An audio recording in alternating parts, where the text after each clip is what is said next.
સ્વાગત છે। હું છું રેખા માલકાની અને જોઈએ આજના સમાચાર। મોડાસા શહેરમાં મોહરમ પર્વની દબદબાભેર ઉજવણી।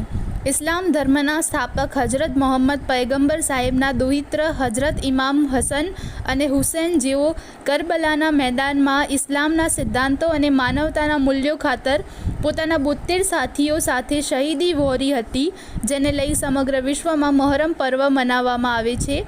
આજે અરવલ્લી જિલ્લાના મેઘરજ, માલપુર, બાયડ, અમલઈ સહિતના ગામોમાં મોહરમ પર્વ મનાવવામાં આવ્યા હતા। આજે મોડાસામાં સરકારી તાજિયા અને કસ્બા તાજિયા કસ્બા વિસ્તારથી નીકળી મોચીવાડા, સૂકા બજાર, ધોબીઢાળ પછી તાજિયાના જુલુસનું વિસર્જન કરવામાં આવશે। મોહરમ પર્વ દરમિયાન ઠેર ઠેર શરબત અને દૂધ કોલ્ડ્રિંકની સબીલો ખોલવામાં આવી હતી, તેમજ અખાડાના કર્તવ્ય બાજોએ જીવ સટોસટના કર્તવ્ય બતાવ્યા હતા। મોહરમ પર્વ દરમિયાન અરવલ્લી જિલ્લા પોલીસે ચુસ્ત બંદોબસ્ત ગોઠવ્યો હતો। મોડાસા UGVCLના કર્મચારીઓએ સાથે રહી રસ્તામાં નડતરરૂપ વીજ વાયરોને લગતી સેવાઓ પૂરી પાડી હતી।